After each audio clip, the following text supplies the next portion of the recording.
देखो Lorentz force, Lorentz force क्या है कि अपन ने पहले पढ़ा था इलेक्ट्रिक फील्ड। इलेक्ट्रिक फील्ड में किसी चार्ज पे फॉर्मूला लगता है Q इंटू ई। फिर अपन ने पढ़ा मैग्नेटिक फील्ड। मैग्नेटिक फील्ड में किसी चार्ज पे फॉर्मूला फोर्स लगता है V क्रॉस B।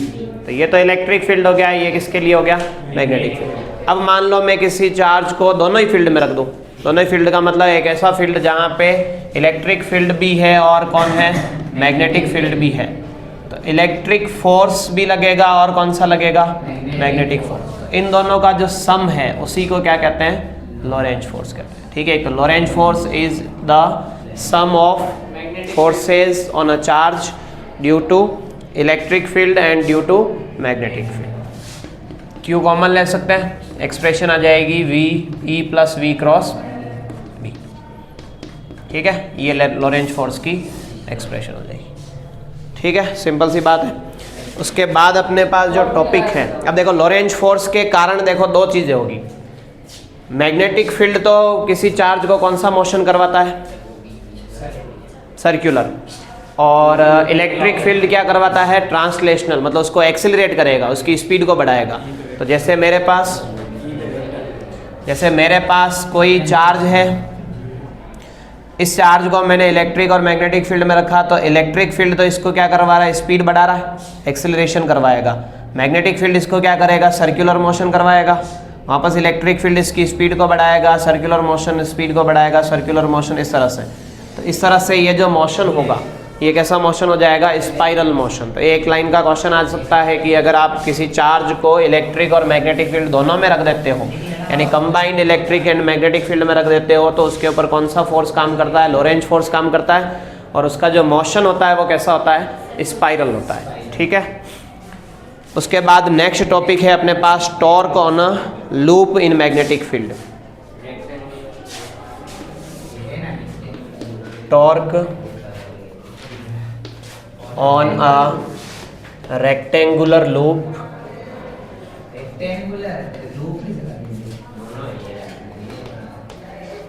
ठीक है। अब देखो एक चीज़, सबसे पहले तो अपने को ये देखना है, एक बेसिक सी बात है कि अगर मान लो कोई वायर है, लूप है, तो लूप के अंदर हमने करंट फ्लो कराई, कैसा भी लूप है, सर्कुलर है, रेक्टेंगुलर है, स्क्वायर है, तो ये मेरे पास एक लूप है। इस लूप में मान लो मैंने इस तरह से क्या फ्लो करवाई? करंट फ्लो कराई। तो करंट फ्लो कराई तो इसमें जैसे अगर अपन मैग्नेटिक फील्ड बनाना चाहें तो इस तरह से बना सकते हैं। ठीक है ना, तो मैग्नेटिक फील्ड एन बना रहे हैं, तो मैग्नेटिक फील्ड की डायरेक्शन देखो ऐसे निकालते हो ना, तो ये इस एंड से बाहर आ रहा है, बाहर आ रहा है, मतलब यहाँ पे क्या बन रहा है? एन बन रहा है, नॉर्थ पोल की तरह बिहेव कर रहा है। तो जो फ्रंट साइड है, जैसे ये लूप है, तो लूप की फ्रंट साइड मतलब जो तुम्हारे वाली साइड है वो अगर नॉर्थ की तरफ बिहेव कर रही है, तो पीछे वाली साइड साउथ की तरफ। तो हमेशा ही मैग्नेटिक फील्ड जो है वो पेयर्स में रहेगा, मतलब फ्रंट साइड तो नॉर्थ है, तो बैक साइड पीछे वाली साइड किसकी तरफ बिहेव करेगी? साउथ। इसी तरीके से अगर मान लो करंट यूँ फ्लो कराया जाए तो ये क्या बनेगा? यहाँ पे एस बनेगा, और वो भी निकाल सकते हैं यूँ निकालेंगे तो मैग्नेटिक फील्ड की डायरेक्शन अंदर है, और अंदर किसके लिए होता है?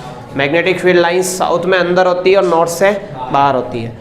तो यहाँ पे फ्रंट वाला साउथ की तरफ बिहेव कर रहा है, तो बैक वाला, ये ध्यान रखना। ठीक है, अब जैसे मान लो मेरे पास इस तरह से एक यूनिफॉर्म मैग्नेटिक फील्ड है, इधर नॉर्थ है और इधर साउथ है। नॉर्थ से साउथ मैग्नेटिक फील्ड हो गया। इसमें मैंने इस तरह से एक क्या किया? एक लूप को रखा। ठीक है, इस लूप में ए बी सी और ये बी, और करंट मान लो यूँ फ्लो हो रही है। तो एक मैग्नेटिक फील्ड तो पहले से है, एक तो पहले से है, एक हमने करंट फ्लो कराई उसके कारण एक मैग्नेटिक फील्ड और बनेगा। तो अब एक एक चीज़ देखो, सबसे पहले अगर अपन इसमें फोर्स की बात करें ना, कि फोर्स किधर किधर लगेगा, तो ए से बी करंट किधर जा रही है? ऊपर। मैग्नेटिक फील्ड की डायरेक्शन किधर है? नॉर्थ से साउथ। राइट हैंड रूल लगाएं, लेफ्ट हैंड रूल लगाएं, तो लेफ्ट हैंड रूल में ये क्या बताएगा? करंट को, करंट आ गई ऊपर, मैग्नेटिक फील्ड उधर, तो फोर्स। तो यहाँ पे अपन ने फोर्स लिख दिया इसमें देखो ये वाला जो पार्ट है ना, ये ऐसे रखा हुआ है यूं, मैग्नेटिक फील्ड में यूं, तो करंट किधर जा रही है? अंदर। करंट किधर जा रही है? अंदर। अब करंट अंदर जा रही है, राइट लगाना लेफ्ट, फोर्स तो लेफ्ट हैंड से ही निकलेगा ना, राइट कहाँ से? इधर है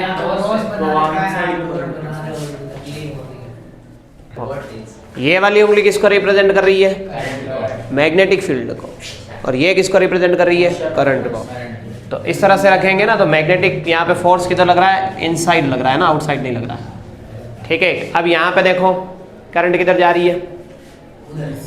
अंदर। 3D में बनाया तो अंदर जा रही है, अंदर जा रही है मतलब ये वाली उंगली किधर जाएगी? अंदर। यूं अरेंज है, ये तो हो गई इनसाइड, ये मैग्नेटिक फील्ड की डायरेक्शन, तो फोर्स किधर लग रहा है? नीचे। तो फोर्स यहाँ पे लग रहा है, ये F1 के दिया और ये F2 डाउनवर्ड। फिर यहाँ पे देखो करंट किधर जा रही है? नीचे। ये करंट नीचे है, मैग्नेटिक फील्ड उधर है, तो फोर्स किधर लग रहा है? आउटसाइड। तो यहाँ पे ये आ जाएगा डॉट में F3।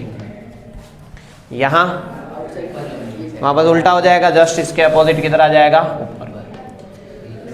टोटल कितने फोर्स लग रहे हैं? 4। लेंथ ये वाली इसके इक्वल है, ये वाली इसके इक्वल है, मतलब नेट अगर फोर्स निकालें तो नेट फोर्स कितना आ जाएगा? देखो F1 अंदर है, F2 बाहर है, तो इसको ऐसे लिख लें F1 cross plus F2 downward है, डाउनवर्ड को माइनस में ले लें, प्लस F3 डॉट बाहर की तरफ है, और F4 क्रॉस डॉट नहीं, ये क्या है? प्लस।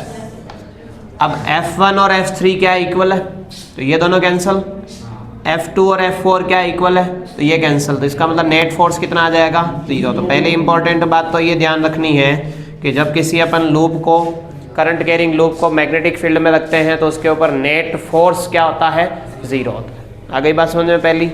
फिर उसके बाद देखो, जब नेट फोर्स 0 होता है और एक पेयर, मतलब दो फोर्सेस का एक पेयर अगर किसी बॉडी पे परपेंडिकुलर डायरेक्शन में एक्ट करता है तो हम कहते हैं कि वहाँ पे क्या लगता है? टॉर्क लगता है।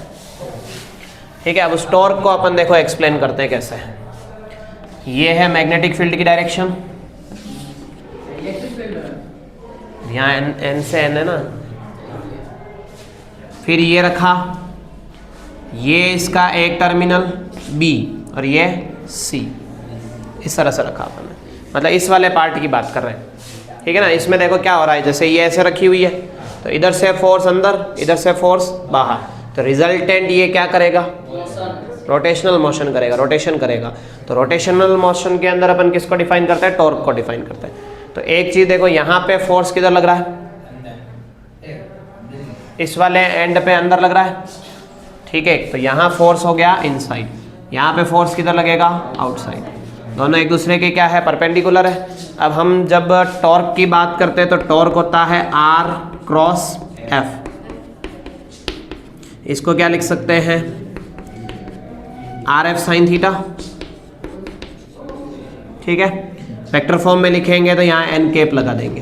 n कैप क्या बता रहा है? नॉर्मल परपेंडिकुलर, यानी टॉर्क जो है वो परपेंडिकुलर डायरेक्शन में लगेगा। ठीक है, अब R क्या होता है? R होती है द डिस्टेंस बिटवीन फोर्सेस, यानी दो फोर्स लग रहे हैं तो दोनों फोर्स के बीच की डिस्टेंस। देखो एक यहाँ लग रहा है परपेंडिकुलर डिस्टेंस, एक यहाँ लग रहा है, एक यहाँ लग रहा है। परपेंडिकुलर डिस्टेंस की वजह से क्या आ गया? Sine theta. यहाँ से यहाँ तक की डिस्टेंस क्या होगी? देखो इसकी ये जो है, इसको आपने क्या मान लिया? मान लो आपने लेंथ मान लिया, तो ये इसकी क्या आ जाएगी? विड्थ आ जाएगी, तो B मान ले। ठीक है, फिर F क्या था? अपन ने पढ़ा था कल, करंट कैरिंग कंडक्टर वायर के ऊपर, ये वायर है ना, सिंगल वायर ही तो है अब तो इस पे क्या आ जाएगा? ILB। फिर क्या आ गया? Sine theta. L into B क्या होता है? एरिया, तो ये आ जाएगा IAB साइन थीटा। ठीक है, अब ये I into A, n cap लगा दो तो वेक्टर में आ जाएगा। ठीक है, I इंटू A क्या होता है? Area into I into A, J नहीं होता, I अपॉन A होता है J। तो I इंटू A होता है मैग्नेटिक मोमेंट। ठीक है, और उस मैग्नेटिक मोमेंट को अपन स्मॉल m से लिख सकते हैं। अगर एक सिंगल वायर है तो उसके लिए अपन किससे लिख रहे हैं? स्मॉल m से। अगर बहुत सारे वायर हैं, जैसे अगर मान लो इसी में मैं ऐड कर दूं कि if there are n turns, ये तो एक टर्न के लिए हुआ ना, अगर n टर्न है तो इसे n से मल्टीप्लाई कर देंगे, तो NIA को क्या लिख देंगे अपन? टोटल मैग्नेटिक मोमेंट लिख लेंगे m। फिर क्या आ जाएगा b साइन थीटा। ठीक है, ये क्या हो गया m क्रॉस b। अब तुम्हें याद हो तो देखो अपन ने इलेक्ट्रिक फील्ड के अंदर भी ऐसा ही कुछ पढ़ा था। जब एक डाइपोल को इलेक्ट्रिक फील्ड में रखते हैं तो वो क्या एक्सपीरियंस करता है, टॉर्क का एक्सपीरियंस करता है। और उस टॉर्क का फॉर्मूला कुछ ऐसा आया था, torque equal to P E sine theta. तो यहाँ P क्या था, इलेक्ट्रिक डाइपोल मोमेंट, M क्या है, मैग्नेटिक डाइपोल मोमेंट, E क्या था, इलेक्ट्रिक फील्ड, E की जगह पे हम कौन सा फील्ड ले रहे हैं, मैग्नेटिक फील्ड, इसलिए B, और फिर क्या आ गया, साइन थीटा। लगभग मिलती जुलती डेरिवेशन है, कर सकते हो। ठीक है, दोनों सेम है। ठीक है, अब इसमें देखो मैक्सिमम टॉर्क मिनिमम टॉर्क अगर निकालना है तो मैक्सिमम टॉर्क कब लगेगा बताओ, देखें थीटा 90, क्योंकि साइन 90 की वैल्यू कितनी होती है 1। तो टॉर्क आ जाएगा यहाँ पे मैक्सिमम टॉर्क हो गया अपने पास mb, और मिनिमम टॉर्क अगर अपने को निकालना है, बस करके देख ले। ठीक है, अब उसके बाद देखो एक टॉपिक है अपने पास मूविंग कॉइल गैल्वेनोमीटर।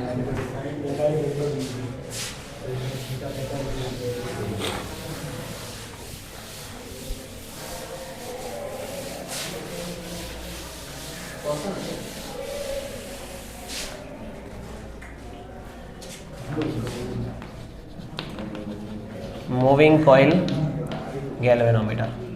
सबसे पहली बात तो देखो गैल्वेनोमीटर क्या डिवाइस है, करंट को डिटेक्ट। 3 डिवाइस अपन पढ़ते हैं, एक होता है अमीटर, वोल्टमीटर और गैल्वेनोमीटर। अमीटर तो क्या करता है, करंट को मेजर करता है, वोल्टमीटर वोल्टेज या पोटेंशियल डिफरेंस को मेजर करता है, और गैल्वेनोमीटर क्या करता है, करंट को डिटेक्ट करता है या डायरेक्शन का पता करता है। डिटेक्ट करने का मतलब ये है कि सर्किट में करंट फ्लो हो रही है कि नहीं हो रही, उसका पता लगाएगा। ठीक है, अब गैल्वेनोमीटर के अंदर क्या होता है, देखो इस तरह से एक रेडियल मैग्नेटिक फील्ड लगाया जाता है। ठीक है, यूँ हॉर्स शू शेप का होता है और रेडियल मैग्नेटिक फील्ड लगाया जाता है। उस रेडियल मैग्नेटिक फील्ड के अंदर सॉफ्ट आयरन की एक सिलेंड्रिकल कोर रखी जाती है। ये है ना, ये अपन कहाँ से देख रहे हैं, ऊपर से देख रहे हैं। गैल्वेनोमीटर को अगर अपन ऊपर से देखें तो अपने को ऐसा दिखेगा, बाकी क्या होती है, ये पूरी की पूरी ऐसी स्लेब होती है और उसमें सिलेंड्रिकल रखा होता है। इस सिलेंड्रिकल के ऊपर इस तरह से क्या है, कॉइल लपेटी हुई होती है। ठीक है, मैग्नेटिक फील्ड की डायरेक्शन क्या है, रेडियल। अब रेडियल, पहला क्वेश्चन तो यही बन गया कि what is the need of radial magnetic field, है ना। रेडियल मैग्नेटिक फील्ड क्यों लगाया, तो रेडियल मैग्नेटिक फील्ड लगाने का कारण ये है कि रेडियल मैग्नेटिक फील्ड लगाने से वो जो मैग्नेटिक फील्ड की डायरेक्शन है वो ऑलवेज उस करंट या जो अपन इस सर्कुलर कॉइल ले रहे हैं इस पे ऑलवेज कैसे रहेगी, परपेंडिकुलर रहेगी, 90 डिग्री पे रहेगी। पूरा ये सिलेंडर है यूँ, इस पे यूँ तार लपेट रखा है, तो हमेशा ये क्या रहेगा, परपेंडिकुलर मैग्नेटिक फील्ड प्रोवाइड करने के लिए अपन ने क्या लगाया, रेडियल मैग्नेटिक फील्ड लगाया। ठीक है, अब इसके साथ में एक इंडिकेटर जुड़ा हुआ होता है। ये इंडिकेटर की मीन पोजीशन होती है और ये कितने एंगल से डिफ्लेक्ट होता है, थीटा या फाई जो भी ले रहे हैं ना, फाई एंगल से डिफ्लेक्ट होता है। ठीक है,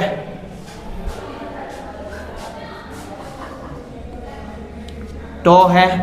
अब देखो जब इसको मैग्नेटिक फील्ड में रखा, मैग्नेटिक फील्ड में अभी अभी अपन ने पढ़ा कि जब किसी कॉइल को हम मैग्नेटिक फील्ड में रखते हैं क्या एक्सपीरियंस करती है, टॉर्क एक्सपीरियंस करेगी। वो टॉर्क डायरेक्टली प्रोपोर्शनल होगा, ये जो डिफ्लेक्शन है ना कितने एंगल से मुड़ा उसके डायरेक्टली प्रोपोर्शनल है। तो टो इक्वल टू क्या आ जाएगा, डायरेक्टली प्रोपोर्शनल के साइन को हटाने के लिए सपोज कांस्टेंट ले लिया के। ठीक है, तो ये क्या आ गया, के फाई। अब हमने अभी अभी पढ़ा था टो का फॉर्मूला क्या है, एम को क्या लिखते हैं, N I A B sine theta. Sine theta हमने अभी क्या कहा कि मैग्नेटिक फील्ड हमेशा क्या रहेगा, परपेंडिकुलर रहेगा, तो साइन थीटा की वैल्यू कितनी आ जाएगी, 1। अब ये टॉर्क इसके इक्वल रखो तो देखो क्या आएगा, N I A B equal to k phi. अब यहाँ से फाई की वैल्यू बताओ, N I A B upon में के। मतलब क्या है इस फॉर्मूले का कि देखो फाई इज डायरेक्टली प्रोपोर्शनल आ रहा है आई के, हमें क्या पता चल रहा है, हमने क्या लिखा कि गैल्वेनोमीटर एक डिवाइस है जो क्या करती है, करंट को डिटेक्ट करती है, पता लगाती है कि करंट फ्लो हो रही है कि नहीं हो रही है। अगर करंट का मैग्नीट्यूड ज़्यादा है तो गैल्वेनोमीटर में डिफ्लेक्शन ज़्यादा आ जाएगा, ज़्यादा करंट फ्लो हो रही है। तो यहाँ पे देखो डिफ्लेक्शन आ रहा है, फाई क्या है, डिफ्लेक्शन ही है ना, ये इसकी मीन पोजीशन है। यहाँ से ये कॉइल ऐसे मुड़ी, ये उधर मुड़ी, तो डिफ्लेक्शन जो हो रहा है वो किसके डायरेक्टली प्रोपोर्शनल है, करंट के। जितना ज़्यादा करंट होगा उतना ही ज़्यादा क्या हो जाएगा, डिफ्लेक्शन। ठीक है, तो इस तरह से अपन डिफ्लेक्शन निकाल सकते हैं। इसके बाद एक आती है देखो करंट सेंसिटिविटी, दोनों इंपॉर्टेंट चीज़ें।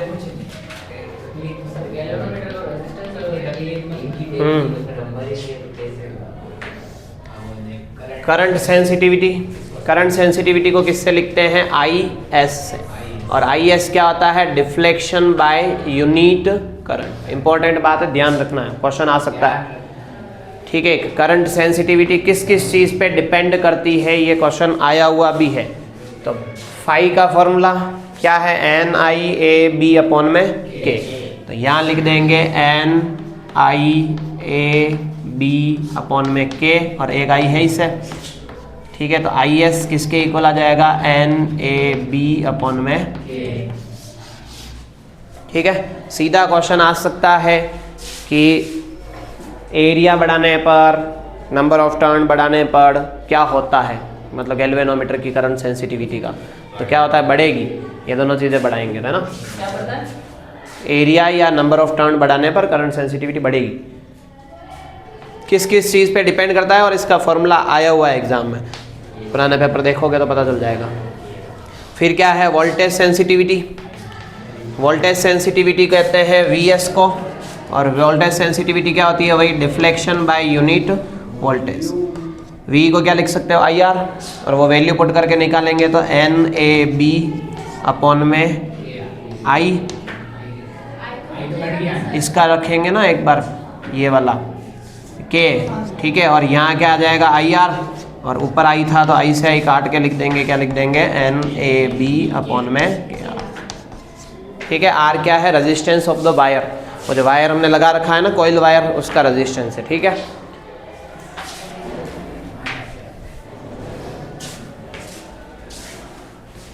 अब है देखो यूनिट, देखो बताओ इसकी यूनिट क्या होगी,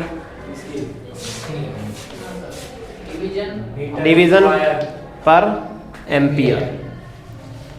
ठीक है ना, डिवीजन मतलब ये फाई है ना, तो कितने डिवीजन पे जाएगा, कितने एंगल पे जाएगा वो, और ये डिवीजन पर वोल्ट। ठीक है, अब अपने पास टॉपिक है गैल्वेनोमीटर को बदलना अमीटर में और वोल्टमीटर में, to convert a galvanometer into ammeter and voltmeter.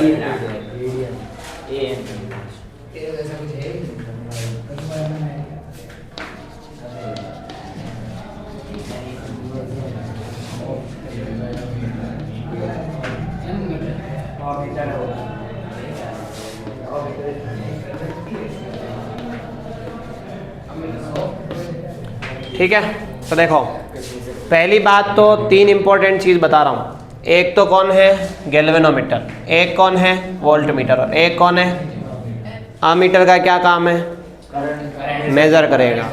Voltmeter का क्या काम है, वोल्टेज पोटेंशियल डिफरेंस को मेजर करेगा, और गैल्वेनोमीटर करंट को डिटेक्ट करेगा। अमीटर का, आइडियल अमीटर का रेजिस्टेंस 0 होना चाहिए। ठीक है, आइडियल वोल्टमीटर का रेजिस्टेंस इनफाइनाइट होना चाहिए, और गैल्वेनोमीटर का तो नॉर्मल बीच में होता है। अब इसका अगर आपको कोई पूछे कि तीन है गैल्वेनोमीटर, वोल्टमीटर और अमीटर, तीनों में से सबसे लोएस्ट रेजिस्टेंस किसका है, लोएस्ट रेजिस्टेंस इसका मैंने कहा आइडियली 0 होना चाहिए, मतलब इसका लो होता है। इसका आइडियली इनफाइनाइट होना चाहिए, मतलब इसका हाई होता है। तो अगर रेजिस्टेंस के हिसाब से देखें तो सबसे कम रेजिस्टेंस अमीटर का, उससे ज़्यादा वोल्टमीटर का, और उससे ज़्यादा गैल्वेनोमीटर का। तो अमीटर का रेजिस्टेंस गैल्वेनोमीटर से क्या है, कम है।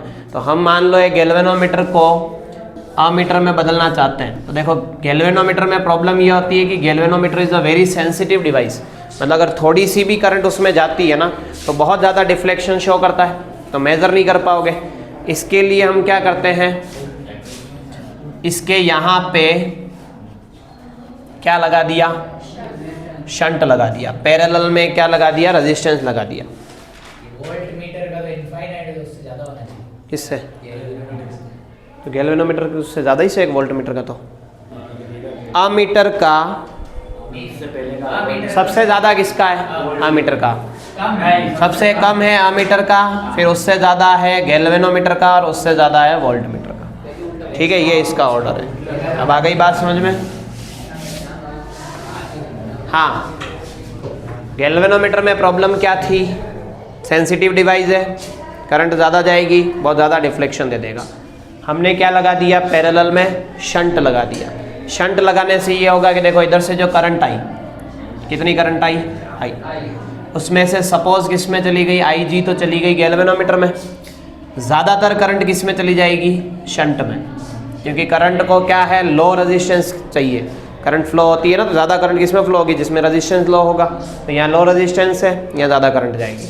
अब हमें क्या निकालना है कि इस गैल्वेनोमीटर को एक पर्टिकुलर अपने को पूछ लेंगे कि इस रेंज का आपको अमीटर बनाना है, मतलब ये 0 से 5 एम्पियर माप सके, उसके लिए आपको क्या है, अमीटर बनाना है। तो आपको कितने शंट की ज़रूरत पड़ेगी, ये क्वेश्चन है। ठीक है, तो करेंगे क्या, देखो यहाँ से करंट कितनी आ रही है, इधर कितनी जा रही है, इसमें अपन ने लगा दिया एम्पियर लो, किरचॉफ्स लो। किरचॉफ्स लो से करेंगे कौन सा, केवीएल।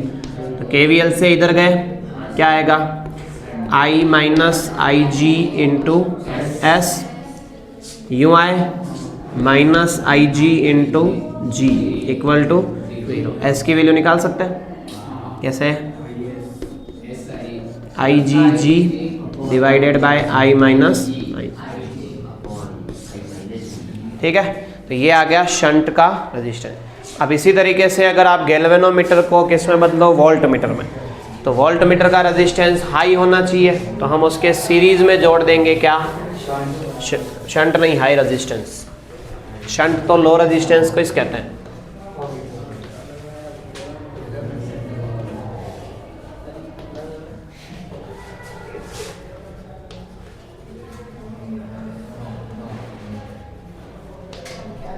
तो वोल्ट मीटर, अब वोल्ट मीटर में कन्वर्ट करना है तो यहाँ पे लगा दिया एक हाई रेजिस्टेंस। ठीक है, इधर से करंट कितनी आ रही है, आई करंट आ रही है। टोटल रेजिस्टेंस कितना हो गया, देखो V इक्वल टू क्या होता है, IR। टोटल रेजिस्टेंस कितना हो गया, G प्लस RH। ठीक है, आपको RH की वैल्यू निकालनी है, G प्लस RH लिख दो एक बार, ये नीचे चला जाएगा, क्या आ गया, V अपॉन I। इसको उधर भेज दें,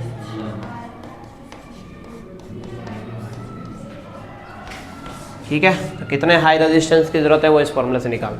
क्वेश्चन में ऐसे ही से ये सारी वैल्यू मेंशन होगी, पूछेंगे कि कितने हाई रेजिस्टेंस की जरूरत है, तो आप निकालो, तो आप वैल्यू पुट करके निकाल सकते हैं डायरेक्टली। ठीक है, फिर आता है, देखो टॉपिक है circular loop as a magnetic dipole.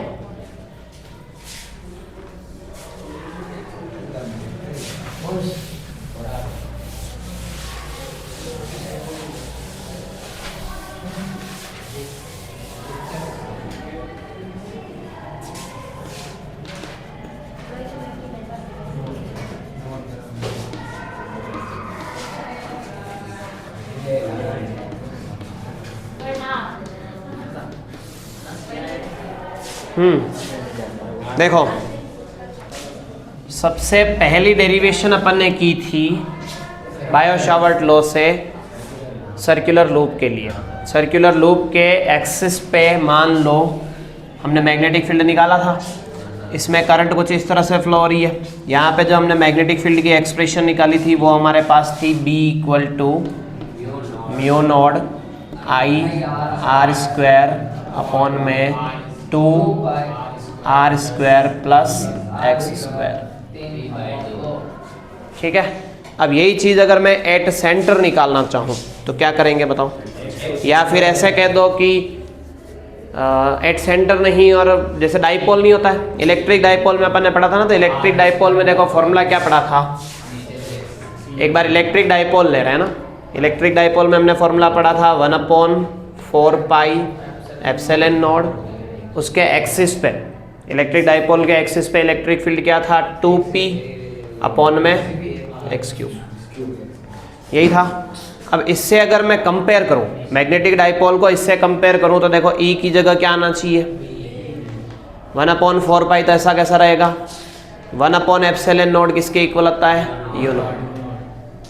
2 P क्या होता है, पी है उसमें डाइपोल मोमेंट है, इसमें मैग्नेटिक मोमेंट के लिए क्या आ जाएगा, एम अपॉन में एक्स क्यूब। मतलब ये फॉर्मूला अपने इसमें आना चाहिए, ठीक है। ये अगर फॉर्मूला आ जाएगा तो इसका मतलब ये लूप भी एक डाइपोल की तरह काम कर रहा है। और डाइपोल वैसे देखो अपन बेसिकली जानते हैं, डाइपोल का मतलब था 2 पोल, एक नॉर्थ और एक साउथ। अभी थोड़ी देर पहले मैंने बताया था कि इस तरह से करंट फ्लो हो रही है, तो इधर वाली साइड क्या है, नॉर्थ, तो back side south. North south है तो वैसे ही डाइपोल है, लेकिन मैथमेटिकली प्रूफ करेंगे तो देखो इसके लिए अपन ने कंडीशन लिखी थी कि ये जो x है डिस्टेंस, ये क्या है, बहुत ज़्यादा है एज कंपेयर टू r, ऐसा पढ़ा था।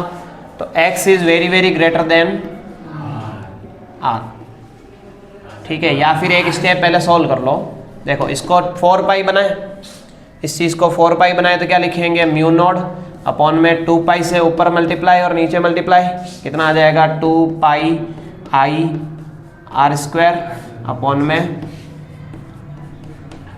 ठीक है। इससे देखो एक चीज़ यहाँ पे क्या आ जाएगा, एम आ जाएगा ना, 4 पाई, ठीक है। 2 mu naught pi are square क्या होता है, एरिया, एरिया होता है, तो ये ए और ये क्या आ गया, आई, ए इंटू आई क्या होता है, एम, ठीक है। अब अपन नीचे इसमें 4 pi are square plus x square की पावर 3/2। अब x is very very greater than r, तो r को नेग्लिजिबल मान सकते हो, तो b किसके इक्वल आ जाएगा, 2 म्यू नॉट m अपॉन में, इसको तो 0 मान लिया, एक्स स्क्वायर 2 से 2 कट गया, क्या आया, एक्स क्यूब अपॉन में ये इधर क्या चल रहा है, 4 पाई, तो ये आ गया देखो म्यू नॉट अपॉन में 4 पाई तो कांस्टेंट, फिर आ गया 2m अपॉन एक्स क्यूब, देखो ये मिलता जुलता ही से उसे, ठीक है ना। तो इस तरह से अपन मैथमेटिकली प्रूव कर सकते हैं कि एक डाइपोल किसकी तरह बिहेव करता है, मैग्नेटिक, मतलब एक सर्कुलर लूप मैग्नेटिक डाइपोल की तरह बिहेव करता है, ठीक है।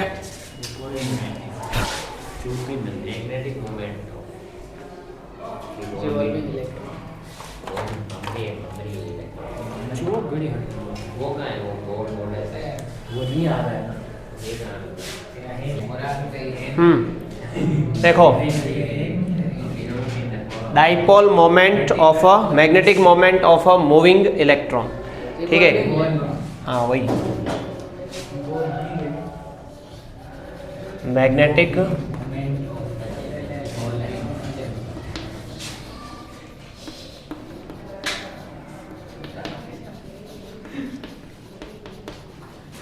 मतलब ये है कि एक इलेक्ट्रॉन न्यूक्लियस के चारों तरफ क्या कर रहा है, चक्कर लगा रहा है, तो उसके रिवॉल्यूशन के कारण, जैसे ये न्यूक्लियस है, ये इलेक्ट्रॉन इस तरह से, इस पाथ की रेडियस कितनी है r, और इसमें ये इलेक्ट्रॉन मान लो इस तरह से चक्कर लगा रहा है, तो इस पॉइंट पे इसकी लीनियर वेलोसिटी कुछ न कुछ होगी। अब जब ये मूविंग चार्ज है क्या क्रिएट करेगा, मैग्नेटिक फील्ड, मैग्नेटिक फील्ड के कारण कुछ न कुछ मैग्नेटिक मोमेंट इसका भी बनेगा, ठीक है। अब वो मैग्नेटिक मोमेंट अपने को क्या करना है, कैलकुलेट करना है। तो जैसे ये इलेक्ट्रॉन है चक्कर लगा रहा है, तो सबसे पहले हम इसमें बात करते हैं, अगर इलेक्ट्रॉन चक्कर लगा रहा है तो करंट, करंट कैसे निकालेंगे, करंट होती है चार्ज अपॉन में टाइम, चक्कर लगाया पूरा एक सर्कुलर लूप पूरा कंप्लीट किया, तो ई तो चार्ज हो गया, अपॉन में टाइम है टी, एक चक्कर पूरा करने में जो टाइम लगेगा वो टाइम क्या होगा,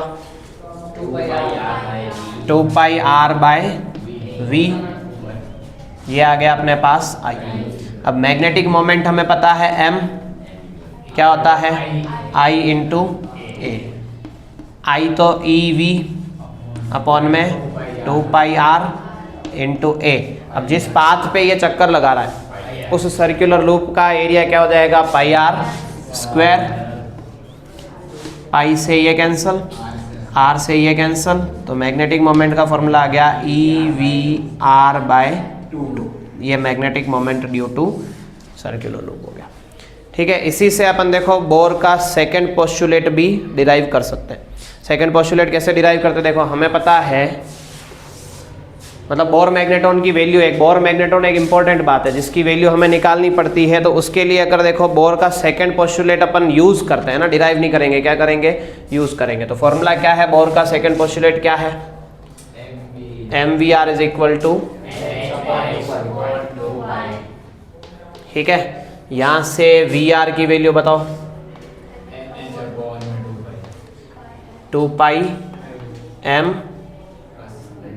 ठीक है। अब यहां से VR की वैल्यू निकाल सकते हो, क्या आएगी, M की वैल्यू निकाल, वो वैल्यू यहाँ रख दो, या तो एक ही काम, भले ही तो ये VR की वैल्यू यहाँ से यहाँ रख दो, तो M की वैल्यू क्या आ जाएगी, ENH अपॉन में 4 पाई M, ठीक है, ये फॉर्मूला आ गया। अब इसमें देखो N को अलग रख दें तो क्या आ जाएगा, E अपॉन में 4 पाई MH, और ये क्या आ गया, ठीक है। ये जो क्वांटिटी है ये एक कांस्टेंट होती है, इसकी वैल्यू होती है 9.27 into 10 to the power minus 27, ठीक है। तो इस पूरे को नया सिंबल लिख दिया, म्यू बी, ये क्या आता है, EH अपॉन में 4 पाई M, और इसकी वैल्यू होती है 9.27 10 टू द पावर, ठीक है। यूनिट निकाल सकते हो,